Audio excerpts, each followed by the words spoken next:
Eu vou te contar uma coisa que nunca contei para ninguém. Não porque eu tenha vergonha, embora eu tenha. Não porque eu tenha medo do julgamento, embora eu mereça.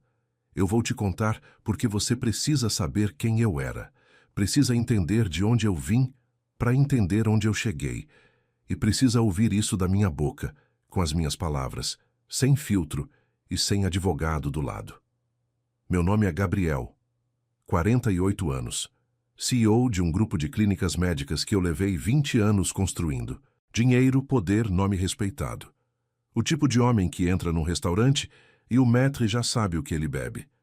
O tipo de homem que nunca espera em fila, nunca ouve não, nunca imagina que a vida vai apresentar uma conta que ele não consegue pagar. Eu era esse homem. E numa quinta-feira à noite, com a cidade lá embaixo pela janela do meu escritório no 20º andar, eu disse as palavras mais covardes que já saíram da minha boca na vida inteira. Deixa eu te contar como chegamos até ali. Renata trabalhava comigo há 4 anos quando tudo começou. Secretária executiva, morena, cabelo sempre preso, óculos de armação fina, postura impecável, o tipo de profissional que você leva anos para encontrar e não quer perder por nada. Ela antecipava o que eu precisava antes de eu saber que precisava. Organizava minha vida com uma precisão que me envergonhava, porque eu sabia que sem ela eu afundaria na minha própria desorganização em menos de uma semana. Mas não era só competência. Era ela. Viagens de negócio, jantares que terminavam tarde, reuniões que viravam noite.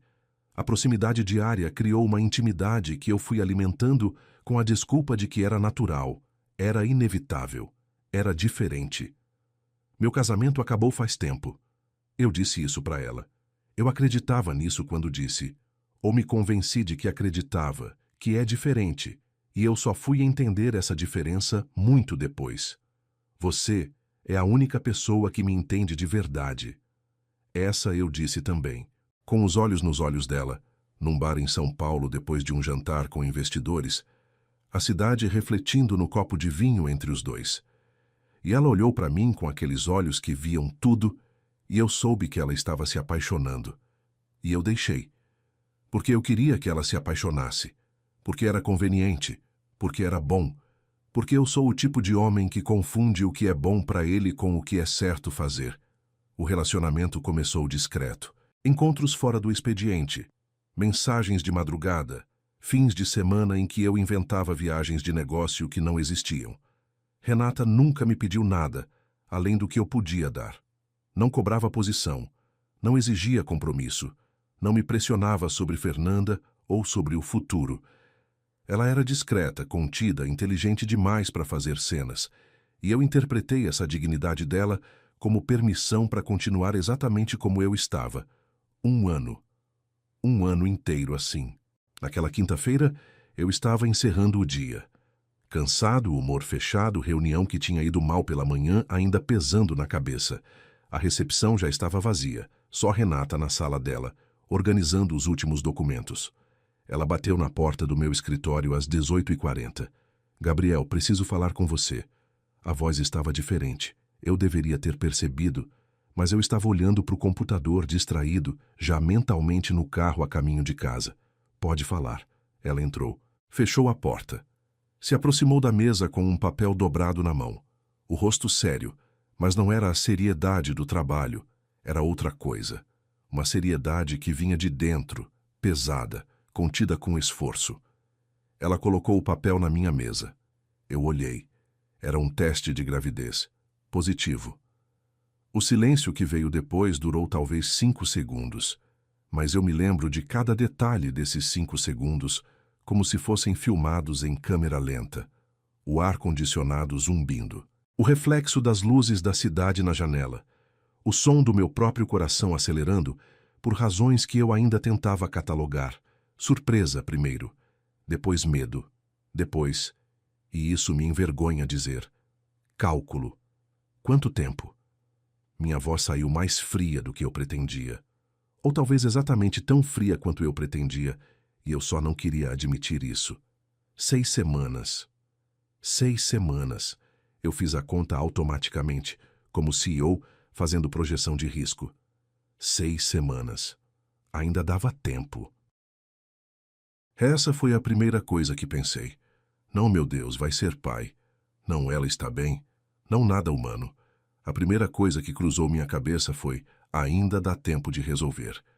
E aí, eu me levantei. Eu preciso que você entenda o que aconteceu dentro de mim naquele momento. Não como justificativa, não existe justificativa, mas como confissão. Porque se eu não for honesto agora, nada do que vier depois vai fazer sentido.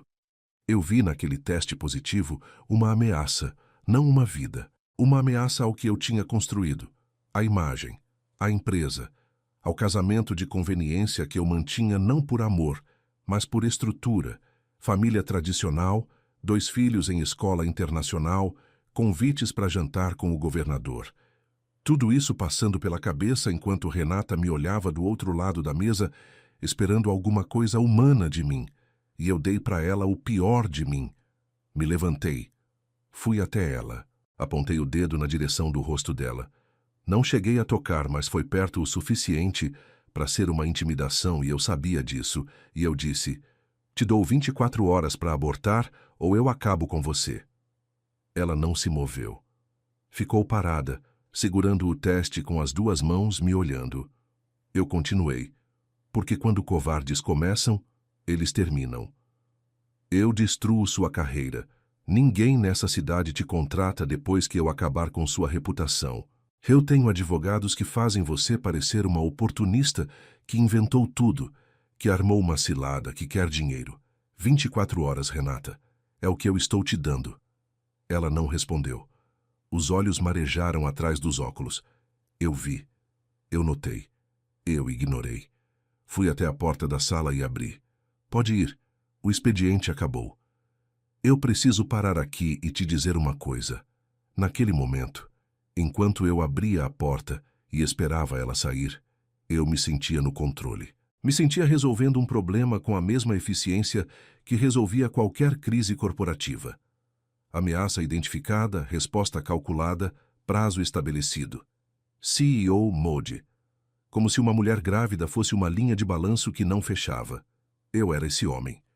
Renata passou por mim sem dizer nada, sem gritar, sem chorar na minha frente, sem me xingar.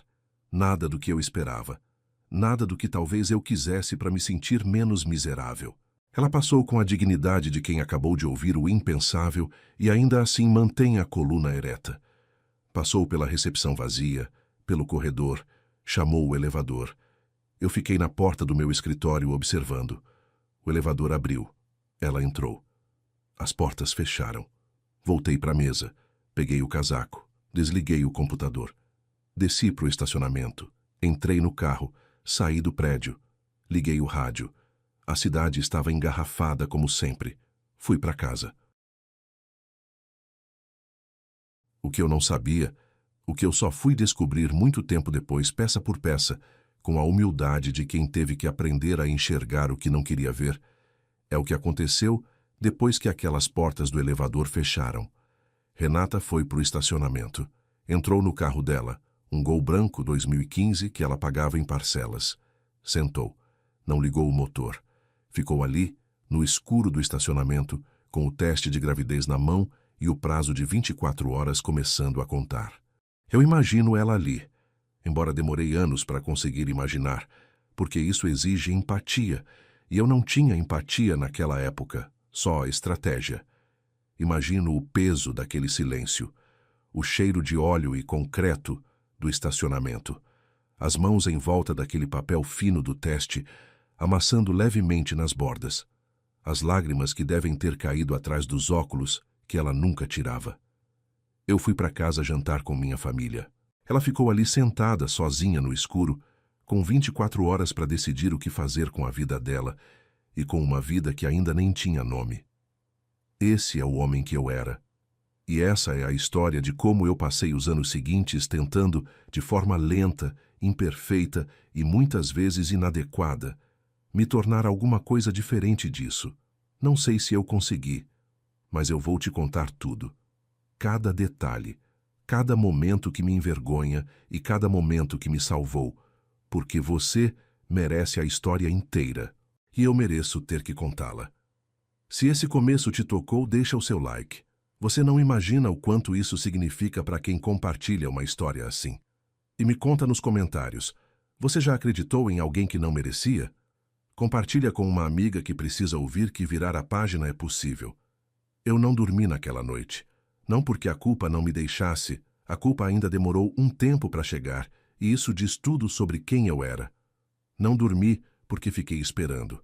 Esperando o telefone tocar, esperando uma mensagem, esperando algum sinal de que o problema estava sendo resolvido conforme eu havia determinado. Fiquei deitado no escuro do meu quarto com Fernanda dormindo do outro lado da cama. Aquela distância de meio metro que representava anos de silêncio entre dois corpos que dividiam endereço, mas não dividiam mais nada. E fiquei olhando para o teto com a frieza calculista de um homem que acredita ter o controle de tudo. Eu não tinha controle de absolutamente nada. Enquanto eu estava deitado naquela cama de lençol egípcio, num apartamento de 400 metros quadrados no Itaim, Renata estava acordada num apartamento pequeno, alugado, num bairro que eu nunca visitei e cujo nome eu mal sabia. E o que ela fazia com aquelas horas eu só fui descobrir muito depois. Fui descobrindo em pedaços ao longo de meses e anos, através de conversas que ela nunca deveria ter precisado ter comigo, através de documentos que ela nunca deveria ter precisado guardar. Quando eu te contar o que ela fez com aquelas 24 horas, quero que você preste atenção.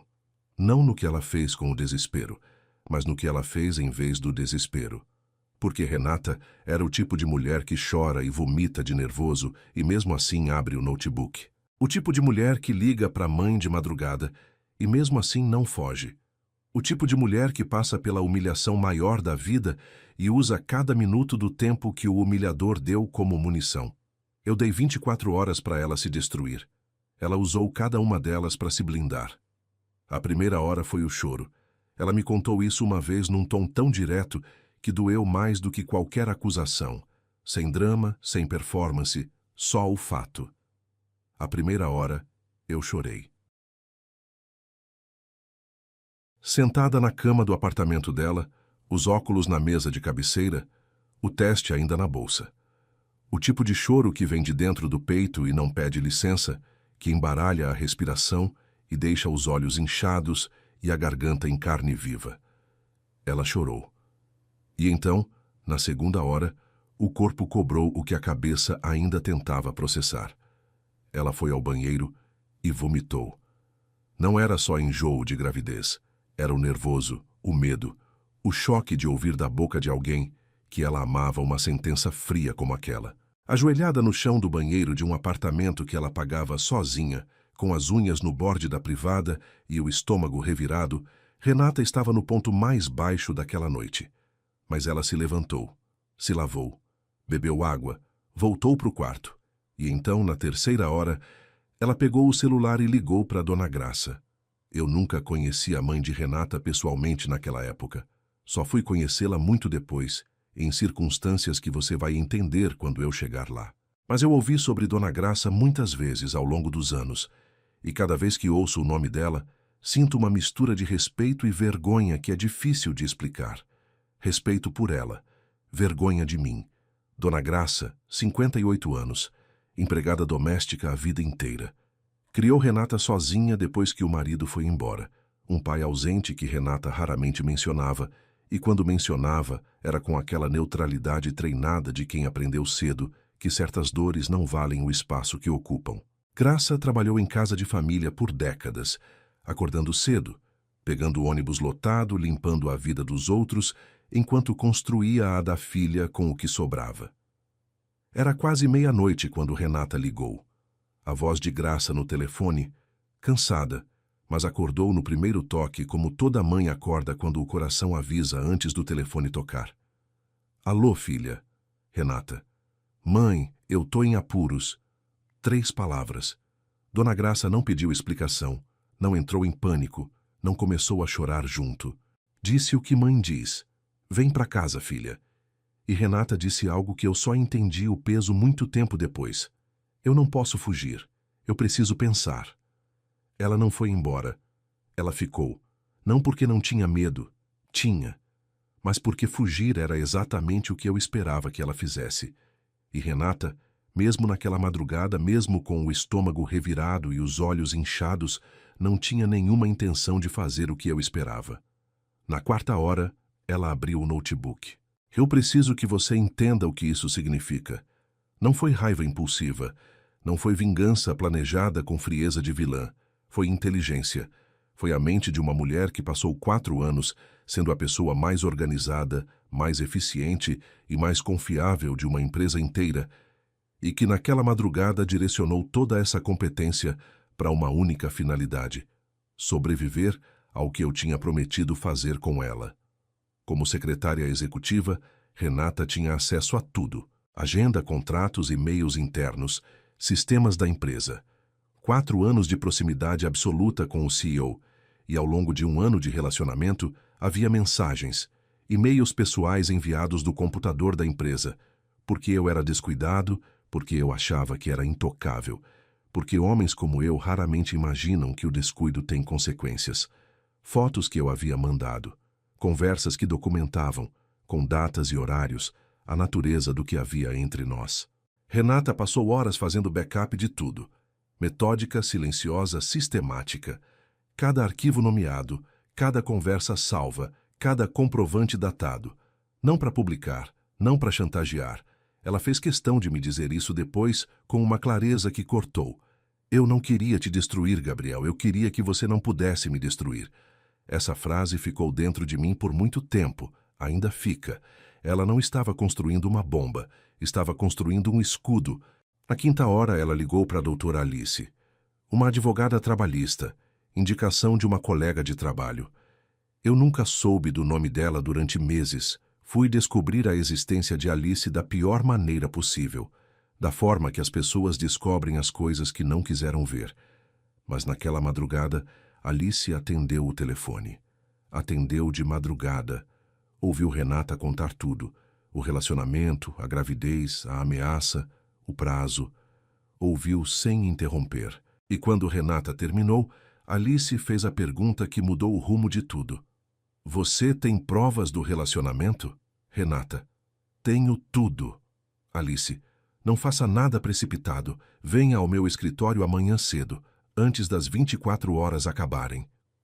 Eu estava deitado no escuro do meu quarto acreditando que tinha dado um ultimato. Na verdade, tinha dado a Renata a noite mais produtiva da vida dela. De manhã cedo, ela estava no escritório de Alice. Enquanto eu chegava na empresa, tomava café, cumprimentava a recepcionista com a naturalidade de um homem que dormiu tranquilo, Renata estava numa sala sóbria com uma mulher de terno que examinava cada arquivo, cada mensagem, cada evidência com os olhos de quem sabe exatamente o que está vendo. Alice olhou para Renata depois de alguns minutos em silêncio e disse: você tem assédio, coerção e ameaça documentados. Isso não é só trabalhista, é criminal, Renata. Você tem um processo forte nas mãos. Renata: eu não quero destruir ele, eu quero que ele não me destrua. Esse era o limite dela. Não era ambição, não era sede de justiça pública, não era vontade de me ver humilhado na imprensa. Era só isso: sobreviver intacta. Sair dali com a carreira, a dignidade e a gravidez preservadas. Era o mínimo. Era tudo o que ela pedia. Alice entendeu. Então a gente garante que ele não possa. Hora 20 das 24, Renata escreveu a carta de demissão. Limpa, profissional. Sem uma única acusação, sem uma palavra amarga, sem nenhum traço do que tinha acontecido na noite anterior. O tipo de documento que qualquer departamento jurídico leria e arquivaria sem levantar sobrancelha. Agradeço pela oportunidade. Encerro meu contrato na data de hoje. Assinatura. Mas junto com a demissão, em envelope separado, havia uma segunda carta. Só para mim. Uma folha. Uma frase. Eu guardei tudo. Se você me procurar, minha advogada procura você. 8 palavras. Sem assinatura, sem ameaça elaborada, sem lista de evidências, sem descrição do que ela tinha ou do que faria. Só aquela frase, nua, direta, precisa como bisturi. Eu só li essa frase na hora 24. Ela calculou assim. Sabia que eu chegaria no escritório antes dela, Sabia o horário dos meus compromissos. Sabia que eu leria aquilo depois que ela já tivesse ido embora, porque Renata me conhecia melhor do que eu me conhecia. Na hora 24, ela entrou no prédio pela última vez. Passou pela recepcionista que a conhecia há 4 anos. Subiu pelo elevador que tinha subido centenas de vezes. Caminhou pelo corredor com a coluna ereta e o passo firme de sempre. Deixou os 2 envelopes na mesa de Gabriel. A demissão em cima, a carta embaixo. Voltou à sala dela. Abriu as gavetas. Pegou as coisas pessoais. Eram poucas, porque Renata sempre foi a pessoa que não acumula, que não ocupa espaço que não é seu. Uma caneca, um porta-retrato com a foto de Dona Graça, um livro que ficava na gaveta de baixo. Colocou numa sacola pequena, passou de novo pela recepção. A recepcionista, Carla, levantou a cabeça. Renata, tudo bem? Ela sorriu. Um sorriso que Carla me descreveu meses depois como o sorriso mais triste e mais firme que eu já vi. E respondeu: tudo ótimo, Carla. Cuida bem de você. Entrou no elevador. Desceu. Saiu pela porta giratória para o sol da manhã de São Paulo. Não olhou para trás. Eu só fui entender o peso de tudo isso muito tempo depois. Naquela manhã, quando cheguei e encontrei os envelopes, li a demissão com a satisfação cínica de quem acha que um problema se resolveu. Guardei o papel. Chamei o RH. Iniciei o processo de substituição. Só abri o segundo envelope no final do dia. Eu guardei tudo. Se você me procurar, minha advogada procura você. Fiquei olhando para aquela frase por um longo tempo, e pela primeira vez desde aquela quinta-feira à noite, o sangue gelou. 3 palavras. Eu guardei tudo. Fiquei olhando para aquela folha branca em cima da mesa do meu escritório com o mesmo olhar que imagino que um homem tem quando percebe que pisou num chão que achava sólido e o chão não estava lá. Uma sensação física, quase. Um vazio súbito embaixo dos pés. 3 palavras escritas à mão, com a letra organizada e inclinada de Renata. A mesma letra que eu tinha visto assinar contratos, redigir atas, organizar agendas por 4 anos. A mesma letra que eu conhecia tão bem que conseguia reconhecer entre 100 outras. E agora essa letra me dizia: com a economia precisa de quem não precisa de mais palavras. Eu me preparei. Eu me protegi. E se você se mover, eu me movo primeiro. Dobrei a folha. Guardei no bolso interno do paletó, perto do peito, como se precisasse monitorar. Fiquei na cadeira por um tempo que não soube medir. Lá fora, a cidade continuava. O trânsito, as buzinas abafadas pelo vidro, as luzes começando a acender enquanto o sol descia. O escritório vazio ao redor, só o zumbido do ar-condicionado e aquela frase pulsando dentro do bolso como coisa viva. Peguei o celular. Liguei para Renata. Desligado. Liguei de novo. Desligado. Mandei mensagem. 1, 2. Ficou com um único tique cinza. Não entregou. Número bloqueado ou chip trocado ou as duas coisas. Abri o e-mail. Digitei o endereço pessoal dela que eu tinha usado dezenas de vezes ao longo daquele ano. Mandei uma mensagem curta, sem saber bem o que pretendia dizer.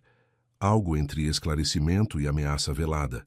O tipo de coisa que um homem como eu escrevia achando que ainda tinha autoridade sobre a situação. A mensagem voltou imediatamente. Endereço não encontrado.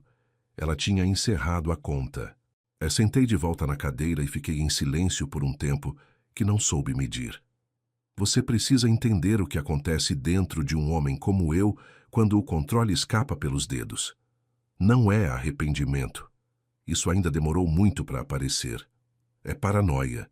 É a mente que começa a mapear ameaças, calcular probabilidades, projetar cenários. Ela tem o que exatamente? Com quem ela falou? Quanto tempo tenho antes de algo aparecer? Existe um processo sendo protocolado agora? Existe uma matéria sendo escrita? Liguei para o meu advogado naquela noite. Não contei tudo. Contei o mínimo, embrulhado em linguagem corporativa. Uma ex-funcionária, um encerramento contratual delicado, quero saber se há risco de ação trabalhista. O advogado, acostumado com meus eufemismos, fez as perguntas certas e eu dei as respostas vagas de sempre. Ele disse que monitoraria, que me avisaria se qualquer coisa fosse protocolada. Nada foi protocolada. A semana seguinte foi a mais longa que eu me lembro. Chequei o e-mail corporativo com uma frequência que minha assistente substituta. Uma moça jovem, competente, que não era Renata em nenhum sentido que importava, deve ter notado como nervosismo. Pesquisei meu nome online todos os dias. Vasculhei portais de notícias, redes sociais, qualquer espaço onde um escândalo poderia aparecer. Acordei de madrugada 3 vezes naquela semana, achando que tinha ouvido o telefone tocar. Nada. Renata não publicou nada, não processou nada, não ligou para nenhuma redação, não mandou nada para nenhum concorrente, não apareceu na empresa, não mandou recado por ninguém. Sumiu com a eficiência silenciosa de quem planejou o sumiço, com tanto cuidado quanto tinha planejado tudo o mais.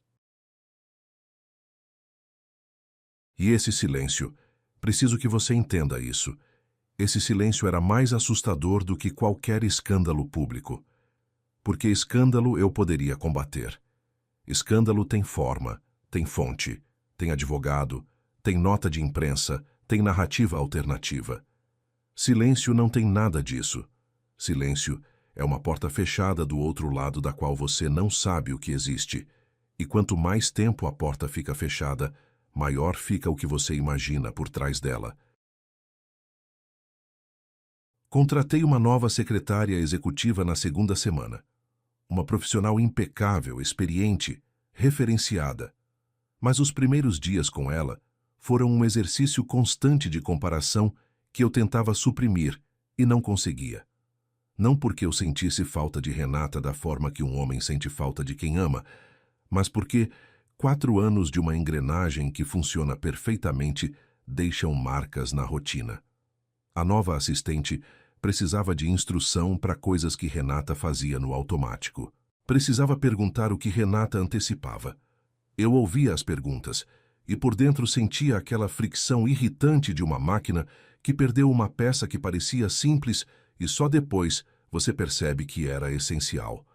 Numa reunião na 3ª semana, percebi que estava verificando o celular embaixo da mesa enquanto o CFO apresentava os números do trimestre. A diretora de operações, Patrícia, me olhou com a expressão de quem percebe que o chefe está em outro lugar. Está tudo bem, Gabriel? A pergunta foi educada, profissional, mas havia algo nos olhos dela. Uma observação aguçada que me incomodou. Cuide do que é seu, Patrícia. Respondi assim, seco, cortante, desnecessário. Ela voltou para o relatório sem piscar. E eu ouvi minha própria voz ecoando naquela sala e pensei por uma fração de segundo, numa voz diferente que eu tinha usado semanas antes numa sala diferente. Você pode ir. O expediente acabou. Guardei o pensamento. Voltei para os números. 1 mês se passou, nada aconteceu. 2 meses, nada. A paranoia foi diminuindo de volume como um som que some gradualmente. Você não percebe o exato momento em que para, só percebe depois que o silêncio já está instalado. Comecei a dormir melhor. Parei de checar o e-mail de madrugada. As pesquisas do próprio nome foram espaçando. Toda semana, depois a cada 15 dias, depois pararam. E então, lentamente, a arrogância voltou. Talvez ela só estivesse blefando. Talvez não tivesse nada de concreto. Só o susto de uma mulher que usou as palavras certas no momento certo para me assustar e garantir a saída limpa. Talvez, e essa foi a ideia mais conveniente de todas, a que eu abracei com mais facilidade, ela tivesse resolvido o problema conforme eu havia pedido e seguido em frente. Eu voltei a ser quem eu era, com a naturalidade de quem nunca foi interrompido. Enquanto isso, a 240 quilômetros de distância numa cidade do interior de São Paulo, que eu nunca tinha visitado, Renata estava construindo uma vida. Eu não sabia disso. Só fui saber depois, em pedaços, da forma que você descobre as coisas que não quis ver enquanto estavam acontecendo.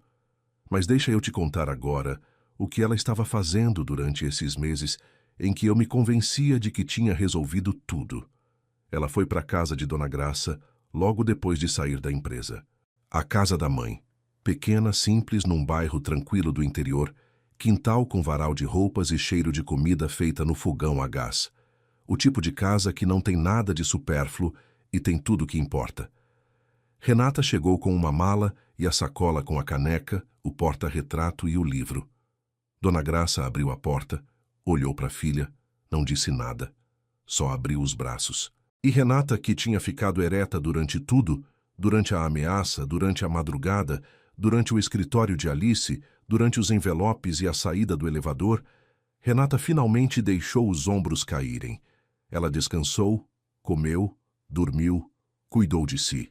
A barriga de 3 meses começou a aparecer devagar, como um segredo que o corpo vai revelando no próprio tempo, independente de qualquer decisão que o mundo tente impor. Renata dormia até tarde, tomava sol no quintal. Ajudava a mãe com as tarefas da casa com aquela leveza de quem voltou para um lugar onde não precisa provar nada para ninguém. E também estudava. Havia se inscrito num curso de gestão de projetos antes mesmo de sair da empresa. Planejou isso durante aquela semana antes da hora 24, nas janelas entre o backup dos arquivos e a reunião com Alice.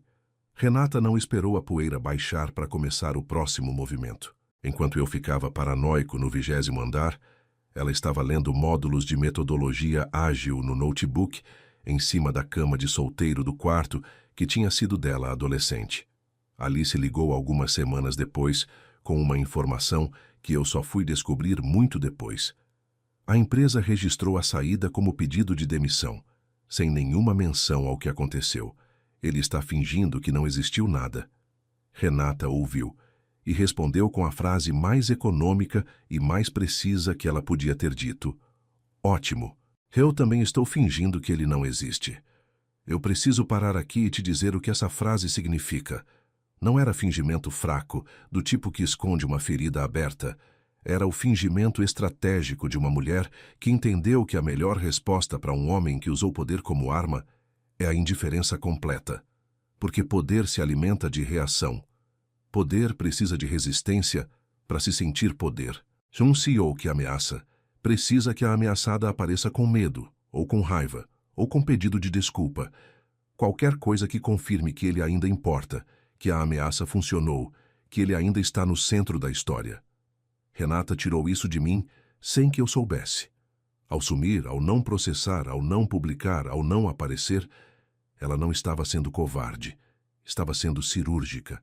Cada dia de silêncio era um dia em que eu existia menos no mapa dela, e um dia em que o cofre da advogada Alice ficava mais pesado, mais silencioso, mais seguro. O silêncio de Renata era uma obra de arquitetura. E eu, que me achava o homem mais esperto da sala, fiquei dentro dessa obra achando que estava livre. Há 3 meses depois da saída dela, numa sexta-feira de manhã, entrei no escritório, sentei na cadeira, pedi café para a nova assistente, abri a agenda do dia e pensei, pela primeira vez em semanas, sem nenhuma ansiedade específica, nos próximos trimestres da empresa. A expansão para o interior estava nos planos. Novas cidades, novos mercados, novos investidores. Renata era uma memória, distante, ocasional, do tipo que aparece e some sem deixar rastro. Eu tinha certeza disso. Levei o café aos lábios, olhei pelo vidro da janela para o skyline de São Paulo e pensei, problema resolvido. Nunca na vida eu estive tão errado sobre uma coisa. A reunião em Mirante do Vale estava marcada para uma quarta-feira de abril. Não foi coincidência do destino da forma romântica que as pessoas gostam de imaginar. Não foi o universo conspirando, não foi karma chegando com hora marcada. Foi uma decisão de negócios fria e calculada. O grupo precisava expandir para o interior do estado. A cidade tinha infraestrutura adequada, os investidores locais tinham perfil compatível, o terreno para a nova unidade estava disponível. Minha diretora de expansão apresentou o relatório numa reunião de planejamento estratégico e eu aprovei sem hesitar. Mirante do Vale. Próxima parada. Eu nem sabia o nome da cidade onde Renata morava. Nunca perguntei. Pensa nisso por um segundo. 1 ano de relacionamento com uma mulher. E eu não sabia onde a mãe dela morava. Não sabia para qual cidade ela tinha ido embora. Não sabia nada da vida dela fora do perímetro do que era útil para mim. Eu sabia o jeito que ela tomava café. Sabia que ela preferia janelas abertas a ar-condicionado. Sabia exatamente como ela franzia a testa quando estava concentrada num problema difícil. Mas não sabia o nome da cidade onde ela tinha crescido. Isso diz tudo o que precisa ser dito sobre quem eu era. Cheguei a Mirante do Vale numa tarde de terça-feira, véspera da reunião. Motorista na frente, eu no banco de trás com o notebook no colo e o celular na mão. A paisagem do interior passando pela janela com aquela luz dourada de fim de tarde que o interior de São Paulo tem, e que São Paulo capital perdeu faz décadas, checando e-mails, respondendo mensagens, preparando os pontos que apresentaria no dia seguinte. CEO Mode. Sempre CEO Mode. Hotel 5 estrelas. O único da cidade que merecia esse nome. Recém-inaugurado, parte de uma rede nacional. Quarto amplo, cama grande, frigobar com água mineral italiana. O tipo de espaço que eu habitava por reflexo, sem perceber o privilégio, sem perceber o contraste com um apartamento alugado. De uma mulher que pagava faculdade à noite e prestação de carro em parcelas. Jantar de negócios naquela noite. Os investidores locais queriam me conhecer antes da reunião formal. O típico jantar onde negócios se fazem entre o aperitivo e a sobremesa, onde apertos de mão substituem assinaturas. O restaurante era o melhor da cidade. Ambiente sofisticado para a escala do interior, iluminação baixa, cardápio de dar inveja a muita casa em São Paulo. Cheguei com 20 minutos de antecedência, como sempre. Nunca espero, nunca chego atrasado. Sentei com os investidores. Vinho, conversa. A dança conhecida dos negócios, onde todo mundo finge que está relaxado enquanto avalia o outro. E então a porta do restaurante abriu. Eu não estava olhando para a porta. Estava com a atenção no homem à minha frente. Um empresário local de uns 55 anos que falava com a autoridade lenta de quem está acostumado a ser o mais importante da sala e que naquela noite estava descobrindo que não era. Estava explicando algo sobre o mercado regional. Eu ouvia com metade da atenção e respondia com a outra metade. Foi um movimento periférico. Uma figura entrando, sendo recebida pelo maître, sendo conduzida a uma mesa do outro lado do salão. Algo nesse movimento me fez erguer os olhos por um reflexo que eu não soube explicar. Não era nada específico, era só esse instinto animal, que às vezes o corpo tem antes que a mente processe. Erguei os olhos, e o garfo parou no ar. Vestido azul marinho, simples, mas com o corte certo. Cabelo solto.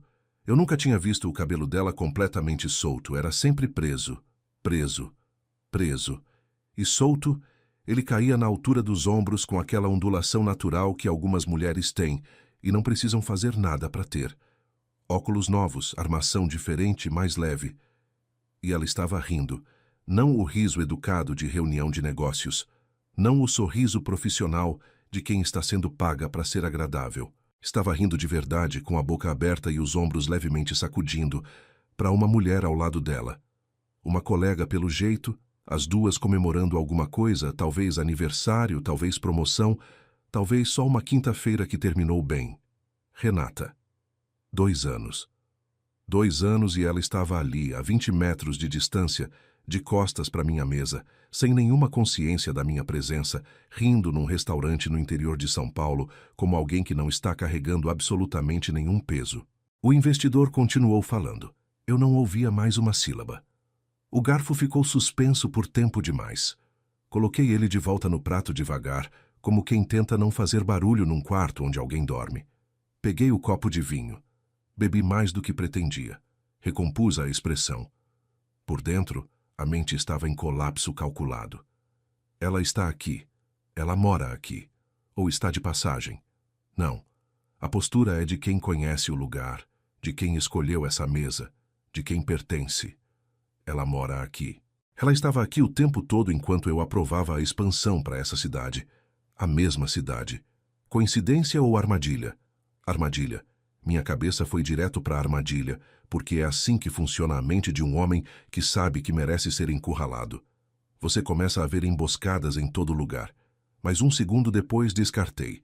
Não fazia sentido. Renata não sabia que eu viria para cá. O processo de escolha da cidade tinha sido interno, confidencial, sem vazamento externo. Ela não sabia. Era coincidência. Era o tamanho pequeno do mundo funcionando da pior forma possível, no pior momento possível. Ou talvez fosse o universo cobrando a conta que eu achava que tinha dado um jeito de não pagar. Fiz o que homens como eu fazem quando não sabem o que fazer. Fingi que estava normal. Voltei a atenção para o investidor. Respondi perguntas. Cortei a carne no prato. Participei da conversa com a fluência treinada de 20 anos de jantares de negócio, onde você aprende a funcionar no piloto automático enquanto a cabeça está em outro lugar completamente. Mas os olhos voltavam. Independente de onde eu direcionava a atenção, os olhos encontravam um caminho de volta para aquela mesa do outro lado do salão. Ela estava diferente, não de forma radical, não a ponto de não ser reconhecível. Era Renata, os mesmos traços, a mesma postura que eu conhecia. Mas havia algo que tinha mudado numa camada mais funda, algo que levei um tempo para nomear. Depois entendi. Ela estava leve, não aliviada, não fingindo leveza. Leve de verdade, do tipo que vem de dentro, que não precisa de esforço para se manter. O tipo de leveza que as pessoas têm quando estão exatamente onde querem estar, fazendo exatamente o que querem fazer, sem nada pesando nos ombros que não seja o peso que elas mesmas escolheram carregar. Eu, que tinha tentado destruir essa mulher com um prazo de 24 horas, estava olhando para ela 2 anos depois, e ela estava bem. Mais do que bem. Estava florescendo. Inventei uma desculpa para a mesa. Algo sobre uma ligação urgente, o tom automático de CEO que todo investidor respeita sem questionar. Me levantei. Comecei a caminhar em direção ao fundo do restaurante onde ficava o corredor dos banheiros. O caminho passava atrás da mesa de Renata. Eu sabia disso quando escolhisse esse caminho. Vou ser honesto com você. Eu sabia. Poderia ter ido pelo outro corredor. Escolhi aquele. Por quê? Eu não soube te dizer naquela hora. Curiosidade, talvez. Ou aquele impulso idiota que faz um homem se aproximar do fogo depois de já ter se queimado. Passei atrás dela, a uma distância de menos de 2 metros. O perfume chegou antes de qualquer outra coisa. Não era o mesmo de antes, era diferente. Mais suave, mais maduro, menos perfume de escritório e mais perfume de quem escolheu o que quer cheirar sem pensar no que o chefe ia achar. O cabelo solto, visto de perto, tinha aquele brilho que a luz do restaurante tratou de destacar como se fosse proposital. Passei. Não olhei diretamente. Continuei andando. E então, eu a ouvi parar de falar. Não ouvi o que ela disse para a amiga. Não ouvi a frase interrompida. Só percebi pelo canto da atenção que ela tinha parado. E sem entender por quê, desacelerado num passo quase imperceptível, virei levemente a cabeça. Ela tinha virado a cabeça também. Os olhos se encontraram. 2 segundos. Talvez menos. O tempo que leva para um olhar cruzar uma distância curta, reconhecer, processar, decidir. 2 segundos onde aconteceu uma conversa inteira que nenhum dos dois ia ter com palavras naquela noite. Renata desviou primeiro. Voltou para a amiga. Voltou para o sorriso. Voltou para o copo d'água na mão. Água, não vinho. Eu notei esse detalhe com a parte da mente que registra tudo mesmo quando você não quer registrar nada. E continuou a conversa como se tivesse sido interrompida por um segundo apenas, como se aqueles 2 segundos não tivessem acontecido ou não importassem. Eu continuei andando. No banheiro, as 2 mãos apoiadas na beira da pia de mármore. A água fria escorrendo pelos pulsos, eu me olhei no espelho. 48 anos. Terno de R$ 2.800. Relógio que custava mais do que o Gol branco 2015 dela. Um homem que entrava em restaurantes e o maître sabia o que ele bebia, que nunca esperava em fila, que nunca ouvia não. E o que eu vi naquele espelho não foi o CEO de um grupo em expansão num jantar de negócios bem-sucedido. Vi um homem que tinha dado 24 horas para uma mulher matar o próprio filho, porque naquele banheiro, com a água fria nos pulsos e a mente finalmente obrigada a calcular o que tinha estado evitando calcular, eu fiz a conta que tinha fingido não precisar fazer durante 2 anos inteiros. 2 anos desde a saída dela, mais 9 meses de gestação, 6 semanas de gravidez quando ela mostrou o teste. Fiz a conta uma vez. Fiz de novo. O resultado não mudou. A criança tinha nascido. Renata não tinha abortado. O corpo dela tinha mudado. Não de forma que eu pudesse apontar um detalhe específico, não de forma óbvia, mas de uma forma que a mente registra antes de conseguir articular. A postura diferente, o jeito de segurar o copo, algo nos ombros na forma de ocupar o espaço. O corpo de uma mulher que passou por uma gestação e chegou do outro lado. Ela não tinha abortado. A criança existia. Enquanto eu passava 2 anos numa vida que achava que tinha voltado ao normal, em algum lugar nessa cidade havia uma criança com o meu sangue que eu nunca tinha visto, nunca tinha tocado, nem mesmo sabia o nome. Porque eu nunca perguntei. Porque eu dei 24 horas e achei que isso resolvia. Não sei quanto tempo fiquei naquele banheiro. Sei que a água ficou fria enquanto eu segurava a beira da pia. Sei que me olhei no espelho por tempo demais e que o reflexo não tinha nenhuma resposta. Só a imagem de um homem que estava começando a entender, pela primeira vez com clareza real, a dimensão do que tinha feito. Não era só a ameaça. Não era só a covardia daquela noite no escritório. Era o que veio depois. Os 2 anos de convicção tranquila de que tudo tinha se resolvido, de que Renata tinha sumido e levado consigo o problema, de que eu tinha saído limpo de uma situação que eu mesmo tinha criado. 2 anos construídos sobre a suposição de que ela tinha feito o que eu mandei. Ela não tinha feito. Ela tinha escolhido diferente. Tinha escolhido com tudo contra ela, com a ameaça do meu poder na cabeça e o prazo correndo e o medo e a madrugada inteira pela frente. Tinha escolhido, organizado, se protegido, partido, reconstruído. E estava ali, num restaurante que eu tinha entrado por acaso, numa cidade que eu tinha escolhido por planilha, rindo com uma amiga e bebendo água e usando um vestido azul marinho que não tinha nada a ver comigo. Joguei água no rosto. Me sequei com a toalha de algodão que o restaurante disponibilizava, dobrada em tiras perfeitas. Recompus o terno. Respirei. Voltei para a mesa. Terminei o jantar. Falei dos números certos, concordei nos momentos certos. Fechei o aperto de mão certo com os investidores na saída. CEO Mod até o final. Mas quando passei pela mesa de Renata a caminho da saída, ela estava de costas. Não virou. Não viu. Continuava rindo, a voz chegando em fragmentos musicais que eu não conseguia decifrar. Saí do restaurante para o ar morno da noite do interior. No carro de volta para o hotel, no escuro do banco de trás, com o motorista em silêncio na frente, eu fiz a conta mais uma vez. O resultado continuou o mesmo, e dessa vez, em vez de guardar o pensamento e mudar de assunto dentro da própria cabeça, eu deixei ele ficar. A criança existia. E eu não sabia absolutamente nada sobre ela. Não dormi naquela noite. Dessa vez, não era paranoia corporativa, não era o medo frio de processo ou escândalo. Era outra coisa. Uma inquietação mais funda, sem forma definida, que ficava girando no peito como algo que você engoliu errado e o corpo não sabe como processar. Fiquei na cama do hotel, olhando para o teto com a luz da cidade, entrando pela fresta da cortina, e a conta que eu tinha feito no banheiro do restaurante continuava se refazendo sozinha na minha cabeça com uma insistência que eu não conseguia desligar. A criança existia. Em algum lugar nessa cidade pequena, de ruas tranquilas e luz dourada de interior, havia uma criança com 2 anos de vida que eu nunca tinha visto, que nunca tinha ouvido minha voz, que não sabia meu nome, que crescia sem nenhuma referência minha no mundo. E até aquela noite eu tinha tratado isso como solução, como o resultado correto de uma decisão que eu tinha tomado numa quinta-feira com o dedo apontado na cara de uma mulher que me amava. Me virei na cama. Me virei de novo. Levantei e fui até a janela. Olhei para a rua vazia lá embaixo.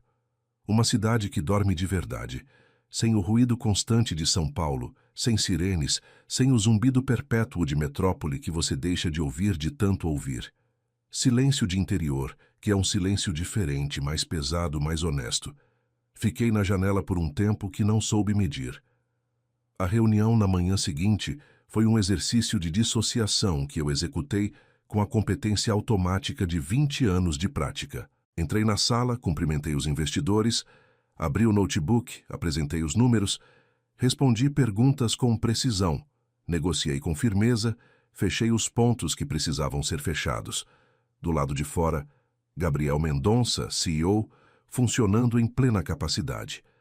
Do lado de dentro, um homem contando as horas para sair daquela sala e fazer o que já tinha decidido fazer antes mesmo de o sol nascer. Encerrei a reunião 40 minutos antes do previsto.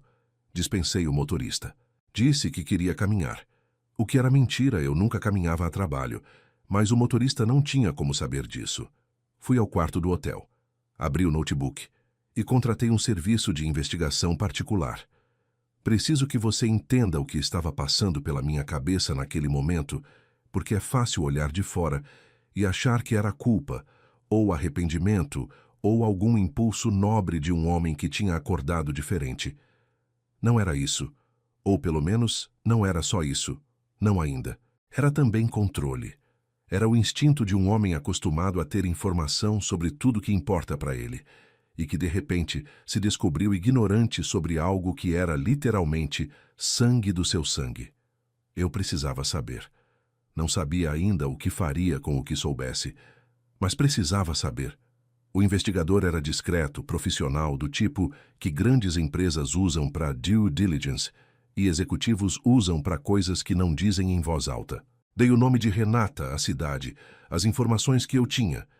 Ele disse 48 horas, foram 36. O relatório chegou num arquivo enviado por canal criptografado.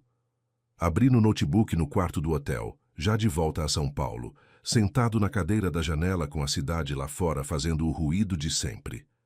Renata Oliveira, 35 anos, residente em Mirante do Vale há 2 anos e 3 meses. Consultora de gestão de projetos numa empresa de médio porte.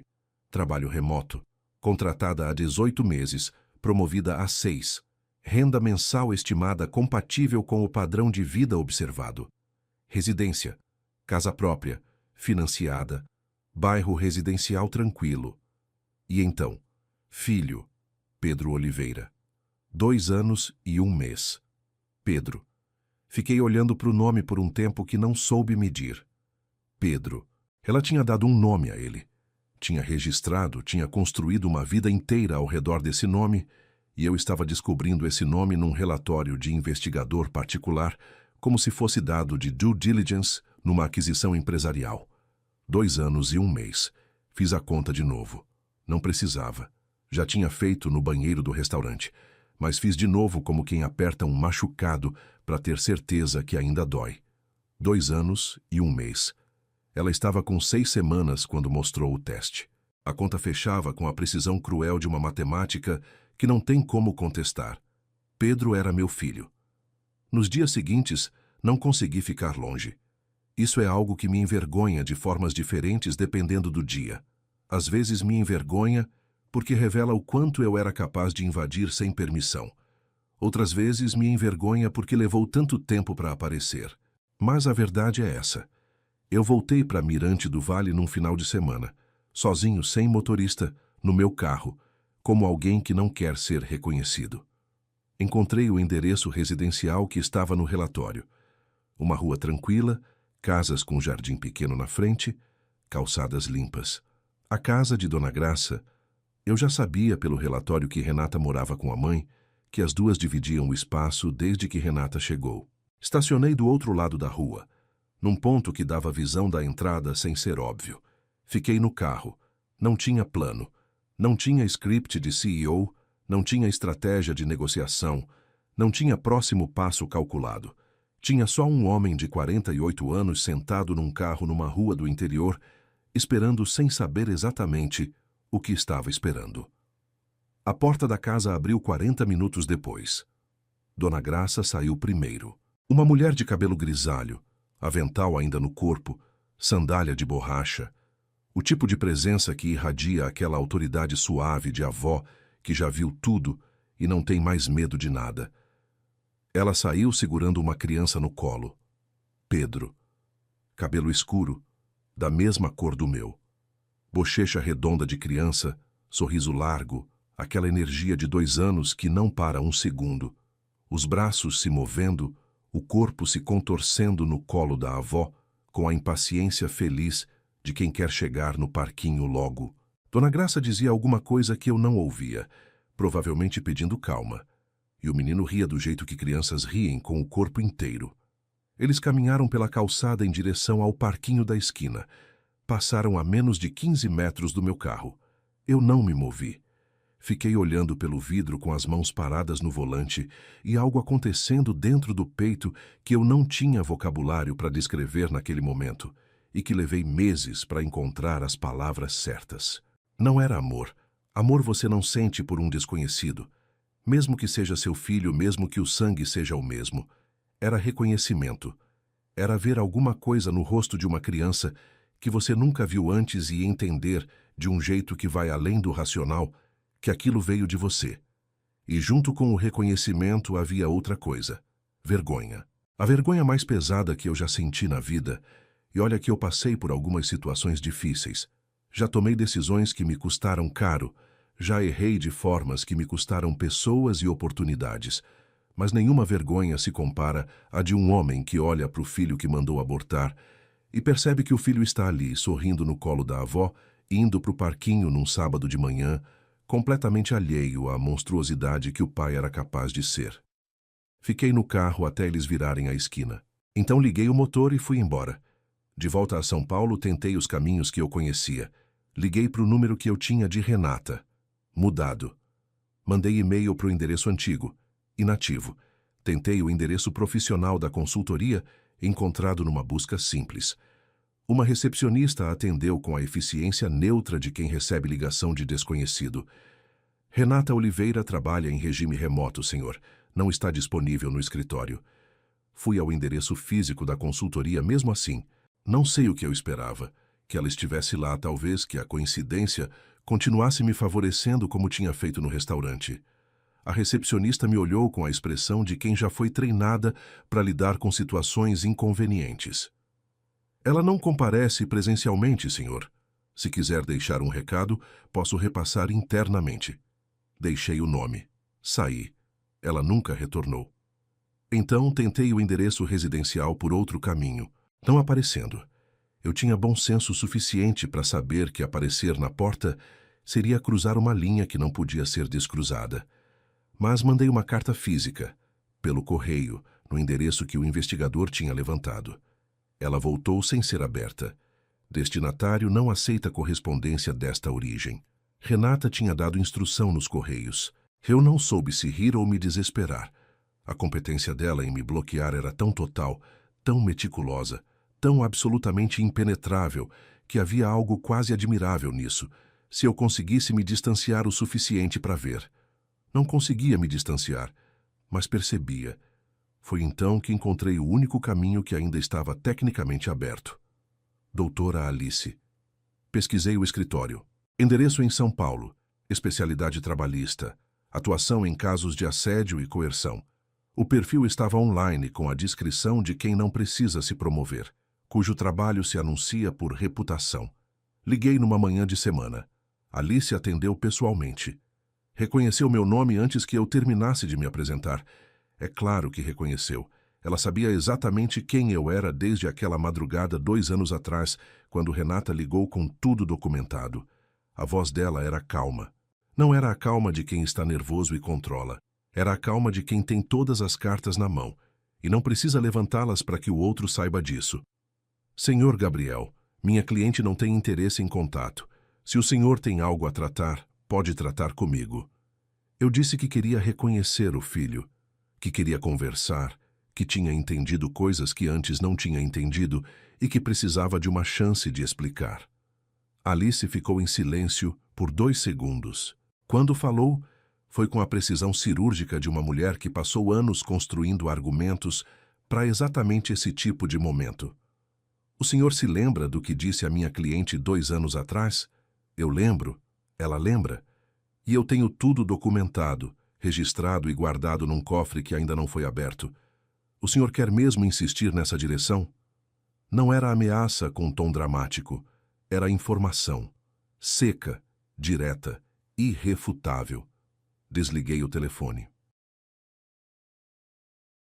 Sentei no silêncio do escritório em São Paulo com a cidade barulhenta lá fora e entendi, com a clareza incômoda de uma verdade que não tem como ser negociada, que cada porta estava fechada, cada caminho bloqueado, cada recurso que eu normalmente usaria, dinheiro, influência, advogados, pressão, neutralizado com antecedência por uma mulher que tinha passado uma madrugada inteira se preparando exatamente para esse momento.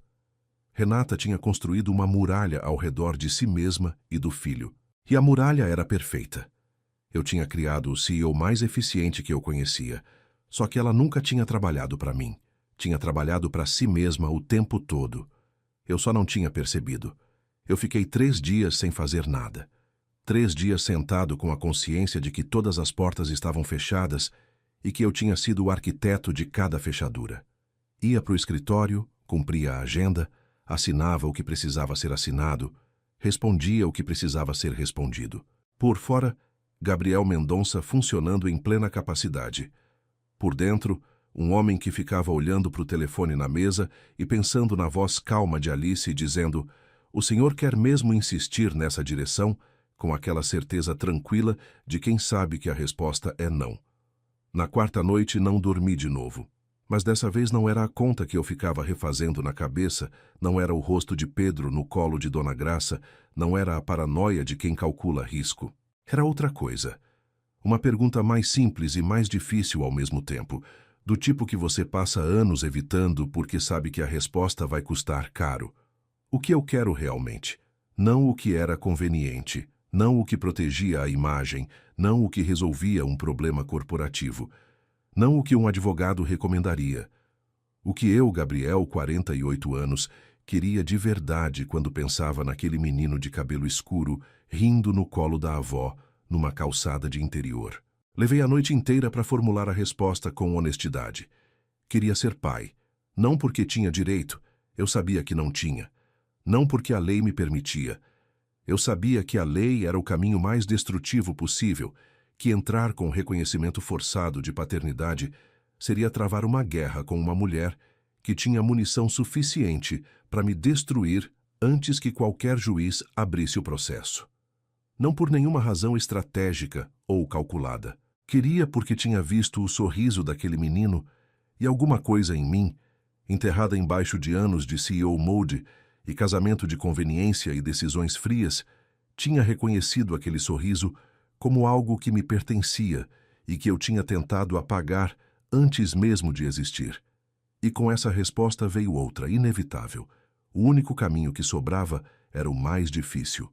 Não era dinheiro, não era advogado, não era pressão, era humildade.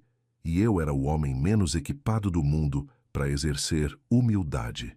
Mas era o único caminho. Passei 2 dias pensando no que dizer, não no sentido corporativo de preparar argumentos, antecipar objeções, construir narrativa. No sentido literal, de sentar com um papel em branco e tentar encontrar palavras que fossem verdadeiras, que não soassem a roteiro, que não tivessem a textura polida de comunicado de imprensa, que não fossem a performance de arrependimento que qualquer pessoa inteligente reconhece à distância. A primeira tentativa foi no notebook. Apaguei no meio. A segunda foi num bloco de notas do hotel numa viagem rápida a Campinas, amassado e jogado fora. Na terceira vez, sentei na mesa da sala do apartamento, a mesa onde eu assinava contratos, onde eu lia relatórios, onde eu tinha tomado dezenas de decisões que valiam milhões, com uma folha de papel branco e uma caneta simples, esferográfica azul, o tipo de caneta que você compra em pacote de 10 no mercado. Escrevi à mão. Não porque achei que ia impressionar, mas porque digitar cria uma distância, uma tela entre você e o que está dizendo, um espaço que torna mais fácil soar como quem não é.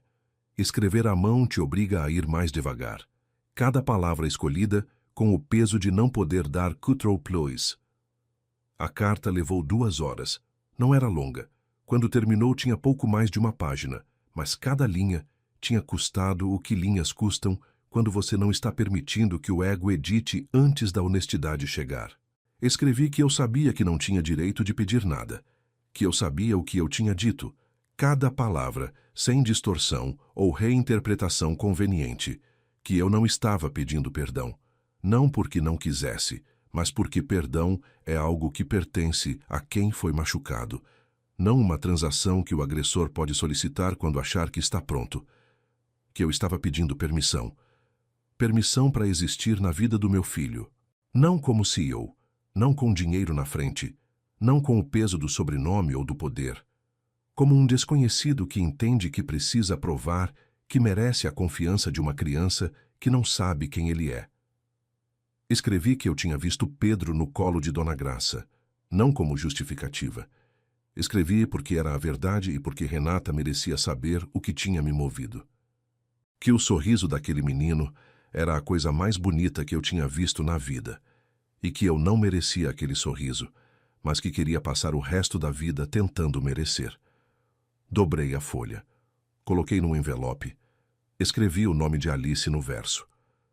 Fui ao escritório de Alice pessoalmente. Não liguei antes, não mandei e-mail, não pedi hora marcada. Entrei na recepção com o envelope na mão e disse ao assistente que gostaria de deixar uma correspondência para a doutora. O assistente me reconheceu, ou reconheceu o tipo, o terno caro, a postura de quem está acostumado a ser recebido, e foi verificar. Alice apareceu na porta da sala após alguns minutos. Me olhou com a expressão de quem estava preparada para exatamente essa visita desde que eu liguei semanas antes. Não convidou para entrar. Ficou na porta. O senhor tem mais uma tentativa de contato para fazer? Estendi o envelope. Peço que repasse a Renata. Não é exigência, não é ameaça. Não é estratégia jurídica, é uma carta. O que ela faz com ela é decisão dela. Alice olhou para o envelope por um segundo. Depois olhou para mim com aquela avaliação fria de quem passou a carreira inteira lendo a intenção por trás das palavras das pessoas. Pegou o envelope. Eu repasso. Sem garantia de resposta. Eu sei. Saí. A semana seguinte foi a mais longa desde aquelas primeiras semanas depois que Renata tinha saído da empresa. Mas diferente não era a paranoia de antes, não era o medo de escândalo, não era o monitoramento compulsivo de e-mail e notícia. Era a espera de quem jogou a única carta que tinha e agora não tem mais nada para fazer além de aguardar. Não chequei o telefone compulsivamente, não mandei recado para Alice perguntando se tinha entregado, não tentei nenhum outro canal. Fiz o que Renata tinha me ensinado sem querer ensinar, pelo exemplo dos 2 anos de silêncio dela. Esperei. Cuidei da empresa. Tratei do divórcio. Fernanda e eu tínhamos chegado naquele ponto inevitável que casamentos de conveniência chegam quando a conveniência acaba, e a confissão sobre Renata e Pedro foi a certidão de óbito de algo que já estava morto faz anos. Fernanda me ouviu com a serenidade de quem já sabia, de alguma forma, que havia algo que ela não sabia, e disse apenas: "Eu quero paz, Gabriel. Só isso." Concordei com tudo. Era o mínimo. 2 semanas. Nenhuma resposta. 3 semanas. Silêncio. Comecei a aceitar que o silêncio era a resposta. Que Renata tinha lido a carta, dobrado de volta, guardado numa gaveta ou jogado fora, e que esse era o fim. Não o fim dramático que eu tinha imaginado em vários cenários, mas o fim quieto de uma história que eu tinha encerrado mal e que não merecia segundo capítulo. Na 4ª semana, o telefone tocou. Era Alice. A voz dela tinha o mesmo tom calmo de sempre, mas havia algo diferente. Não exatamente calor, mas uma temperatura levemente menos fria, como janela aberta num dia nublado. Minha cliente aceita uma conversa. No meu escritório, com minha presença. Sem advogado seu, sem acordo prévio, sem agenda escondida. Fiz uma pausa. Não para calcular, para ter certeza de que ouvi direito. Eu aceito tudo. Quinta-feira, 10 da manhã. Desliguei. Fiquei sentado no silêncio do escritório por um tempo longo, com o telefone ainda na mão, olhando para o nada na direção da janela. Lá fora, São Paulo fazia o barulho de sempre. Trânsito, sirene distante, o zumbido perpétuo da metrópole que nunca dorme. Renata tinha lido a carta. Tinha esperado 4 semanas, 4 semanas medidas com a precisão de uma mulher que aprendeu que tempo é poder, que responder rápido é mostrar que você foi movido, e que quem espera mais mostra quem está no controle. Ela tinha esperado 4 semanas, e então abriu uma fresta, uma conversa. Com testemunha, nas condições dela. Eu ia chegar nessa conversa sem terno caro, sem relógio, sem o arsenal de CEO que eu usava como armadura há 20 anos. Ia chegar como o que era, um homem que errou de um jeito que não tem nome adequado na língua portuguesa, pedindo para ser ouvido por alguém que não tinha nenhuma obrigação de ouvir. E eu ia ser grato por isso.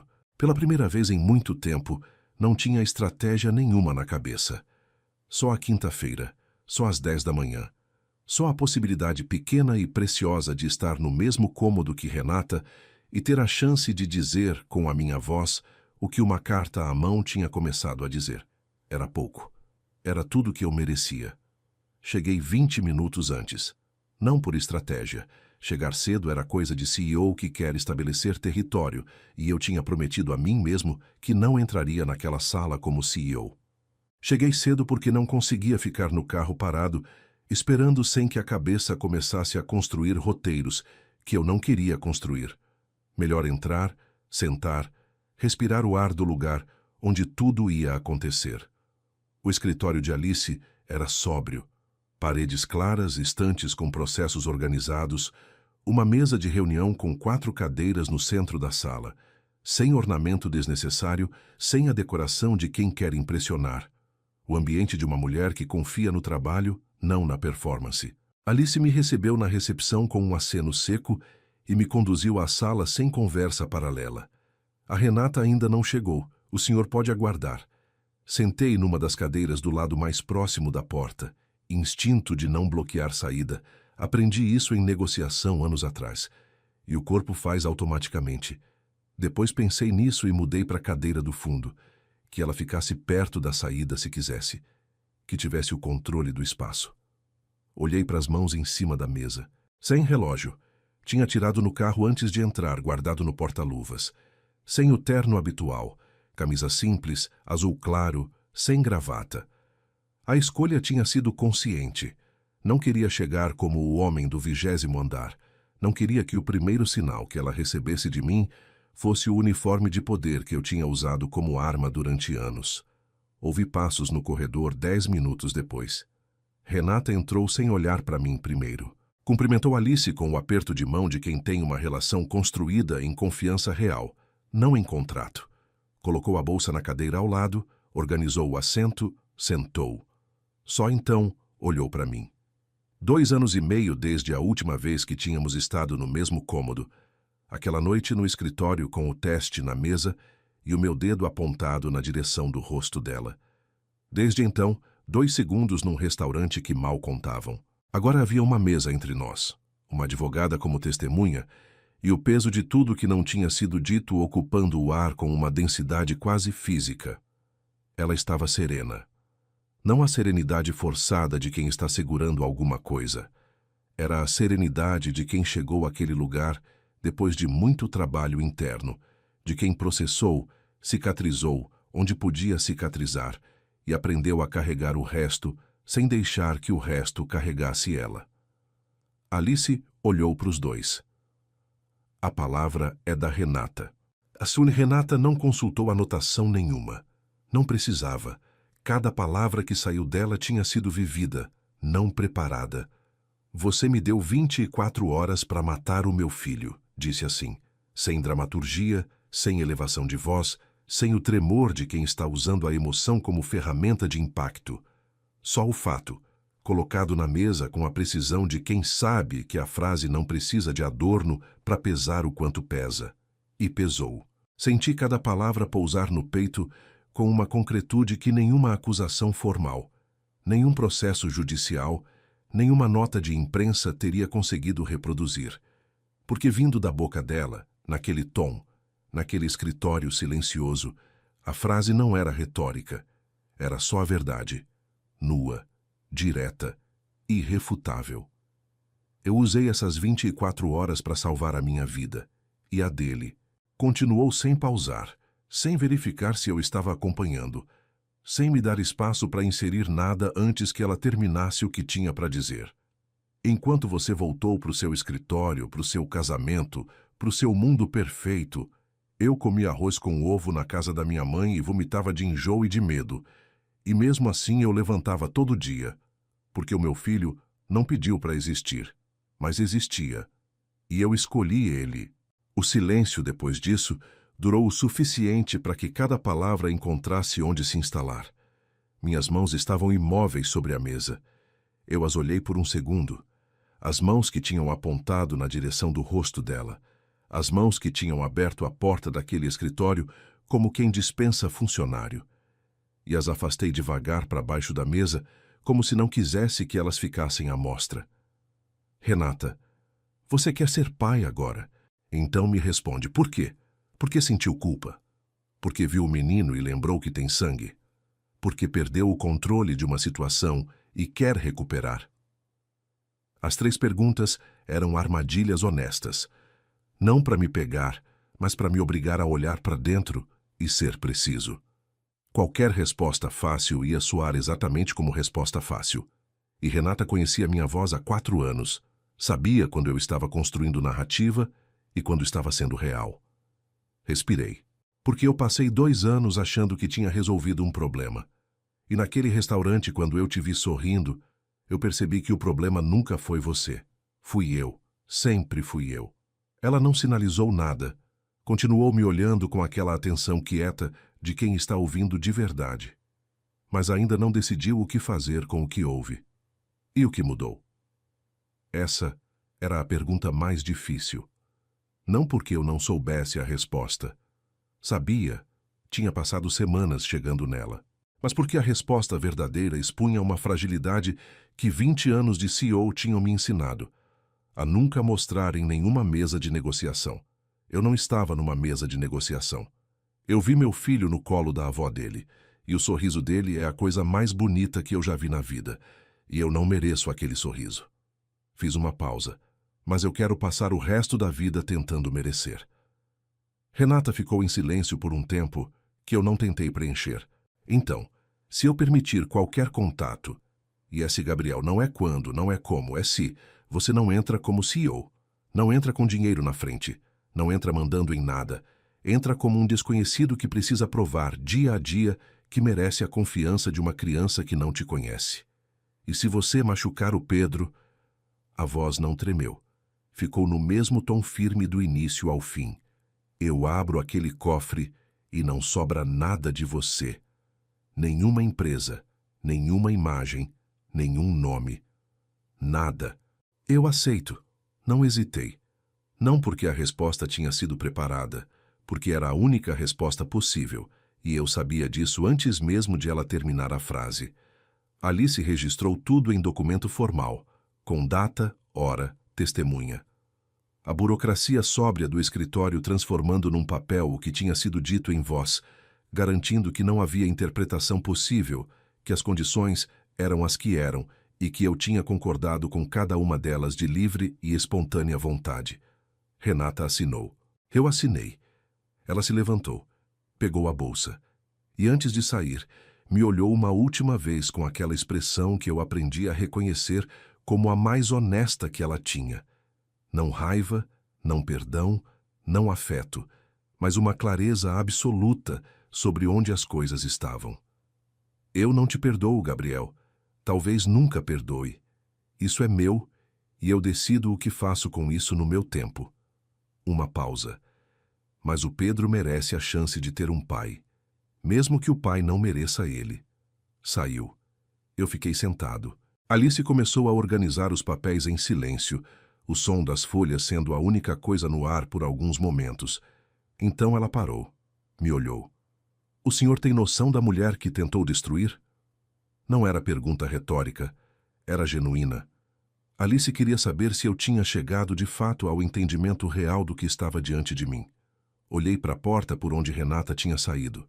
Pensei nela às 3 da madrugada com o notebook aberto fazendo backup de arquivos. Pensei nela comendo arroz com ovo na casa da mãe e estudando gestão de projetos com a barriga crescendo. Pensei nela no restaurante, rindo, leve, sem precisar de nada que eu pudesse oferecer. Agora tenho. Alice assentiu uma vez. Voltou para os papéis. Peguei o casaco. Saí pelo corredor, atravessei a recepção. Desci pelo elevador. Saí para o meio-dia de São Paulo com o sol batendo na calçada e o barulho da cidade voltando em cheio depois do silêncio daquele escritório. Renata não estava mais à vista. Já tinha ido embora. Mas pela primeira vez desde aquela quinta-feira que eu não conseguia mais não enxergar com clareza, eu não estava tentando encontrá-la. Não estava calculando o próximo passo, não estava construindo estratégia, não estava medindo distância ou elaborando abordagem. Estava só andando, com a consciência de que tinha dito a verdade numa mesa onde a mentira teria sido mais fácil, e que uma mulher que não me devia nada tinha aberto uma fresta numa muralha que eu mesmo tinha me encarregado de merecer. Era pouco. Era tudo. E pela primeira vez em muito tempo, pouco e tudo eram a mesma coisa. A primeira visita foi num sábado de manhã. Renata me passou o endereço pelo WhatsApp na noite anterior. Uma mensagem curta, só a rua e o número, sem horário sugerido, sem instrução adicional. Eu respondi obrigado e fiquei olhando para a tela por um tempo depois, como se a mensagem fosse desaparecer se eu desviasse o olhar. Era a primeira vez que ela me mandava mensagem desde aquela noite 2 anos e meio atrás. 280 quilômetros de distância e uma palavra: obrigado. O vocabulário mais pobre que eu tinha para tudo que aquela mensagem representava. Acordei às 5 da manhã, sem precisar de alarme. Me arrumei devagar, com a atenção estranha de quem está fazendo algo simples. Camisa, calça, tênis, e trata cada peça como decisão importante. Sem terno, sem o relógio que custava mais que o carro dela. Sem nada que dissesse CEO antes que qualquer palavra fosse trocada. Saí de São Paulo no escuro ainda. 3 horas de estrada, sozinho, sem motorista, a janela entreaberta e o interior de São Paulo acordando devagar na luz que vai chegando antes do sol. Fui em silêncio, sem música, sem podcast, sem o preenchimento constante de barulho que eu usava para não precisar ouvir o que a própria cabeça tinha para dizer. A casa de Dona Graça era exatamente como eu a tinha visto da janela do carro semanas antes. Pequena, bem cuidada, jardim simples com uma roseira na frente que estava com 2 botões quase abertos. Estacionei na calçada. Fiquei no carro por 1 minuto sem motivo claro, só respirando o ar do interior pela janela entreaberta, o cheiro de terra úmida e café passado vindo de alguma janela da rua. Toquei a campainha. Dona Graça abriu a porta. Me olhou com os olhos de uma mulher que passou a vida inteira lendo pessoas. Não com hostilidade, não com calor, mas com aquela avaliação demorada e honesta de quem aprendeu que as primeiras impressões mentem e as segundas também, e que a verdade de uma pessoa aparece no 3º ou no 4º olhar, quando ela acha que você já formou opinião e baixa a guarda. Pode entrar. 2 palavras, sem senhor, sem Gabriel, sem o título que eu tinha passado 20 anos acumulando. Só pode entrar com a naturalidade direta de quem recebe visita na própria casa e não deve cortesia a ninguém que não ganhou. Entrei. A sala era pequena, limpa, cheirando a café e a madeira velha. Um sofá de tecido floral, uma estante com fotos, uma televisão. Na parede, um quadro de Nossa Senhora que devia ter vindo da casa da mãe de Dona Graça e talvez da mãe da mãe. O tipo de objeto que atravessa gerações não por valor de mercado, mas por valor de continuidade. Renata estava na cozinha. Eu ouvia o barulho de louça, o som da torneira. Não apareceu quando eu entrei. E no centro da sala, parado com uma caminhonete de brinquedo na mão, me olhando com a desconfiança calma e absoluta que só crianças pequenas conseguem ter, sem dissimulação, sem educação performática, só o olhar direto de quem ainda não aprendeu a fingir interesse que não sente, estava Pedro. 2 anos e 2 meses, cabelo escuro e bagunçado, calça de moletom azul, camiseta com estampa de dinossauro. Pequeno e inteiro ao mesmo tempo, do jeito que crianças são, ocupando o espaço com uma presença que não tem nada a ver com tamanho. Me olhou, Olhou para a caminhonete. Voltou a me olhar. Não disse nada. Eu me abaixei. Não porque alguém me disse para fazer isso, não porque li em algum lugar que é assim que se aproxima de uma criança pequena. Fiz porque era o único movimento que fazia sentido. Descer do lugar onde eu sempre estava, o lugar mais alto, o lugar de quem determina, e chegar no nível de um menino de 2 anos que não me devia nenhuma abertura e que eu precisava convencer, sem palavras e sem pressa, de que eu era seguro.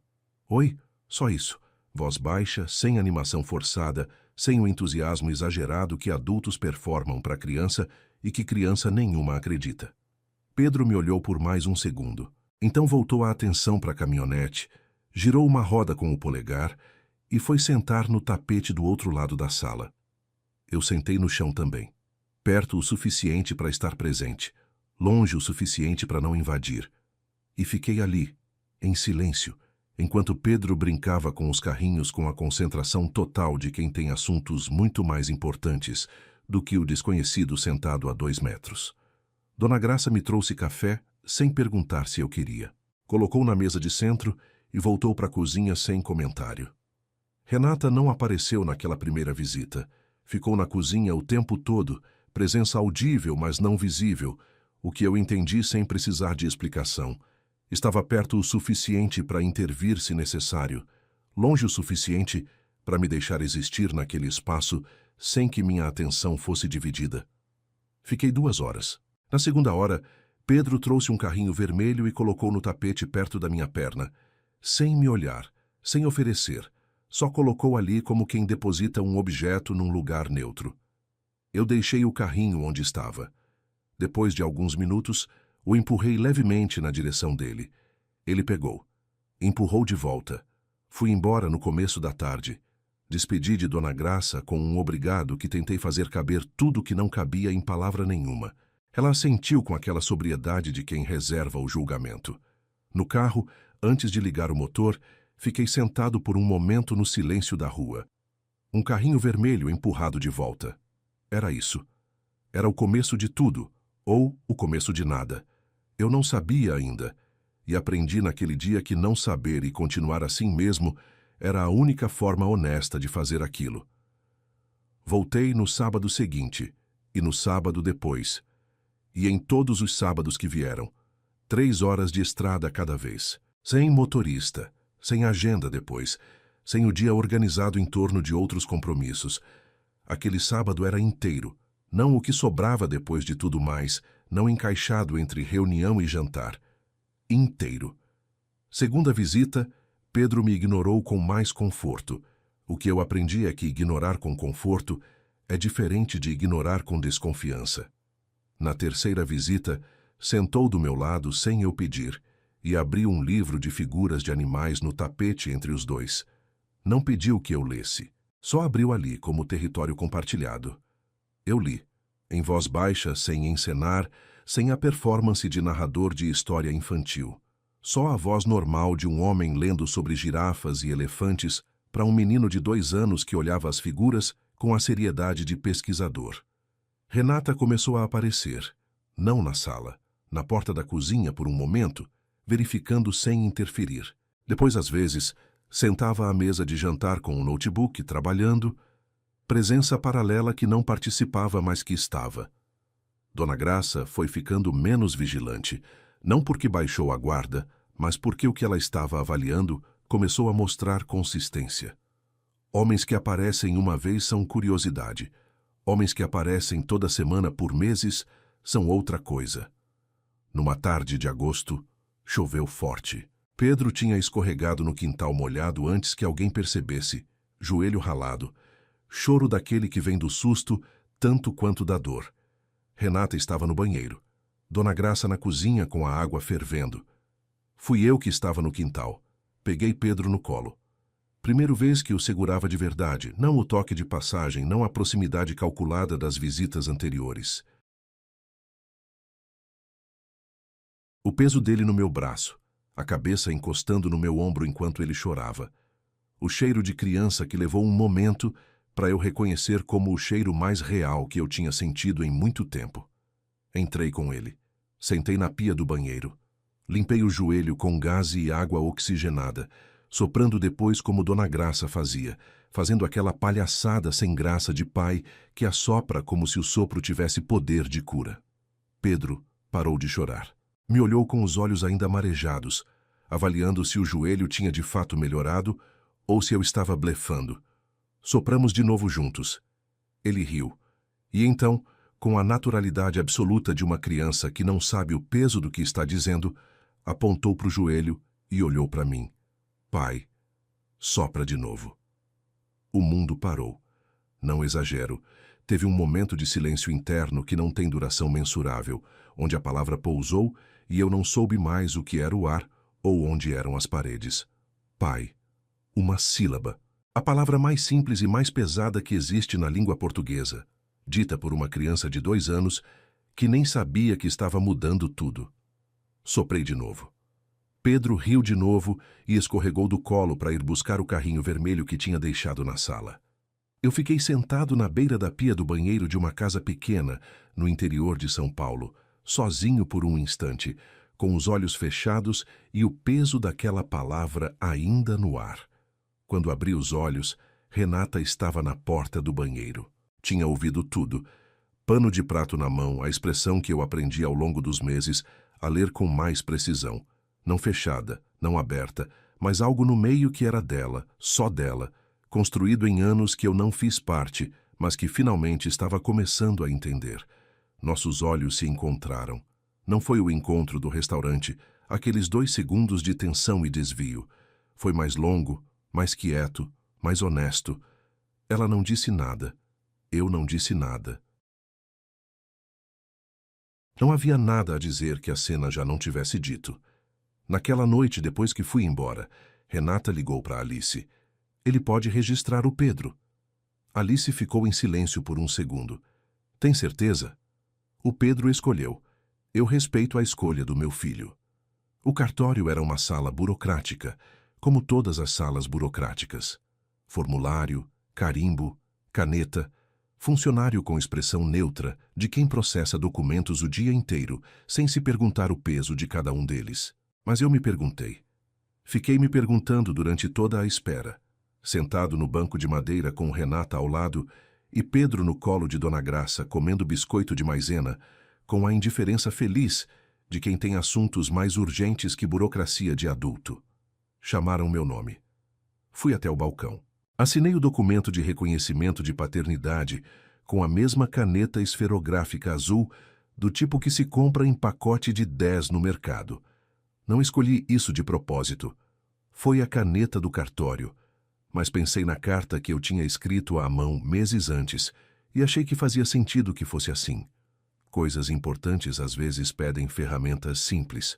O carimbo, o registro, o nome de Pedro Oliveira, recebendo o segundo sobrenome que devia ter tido desde o início.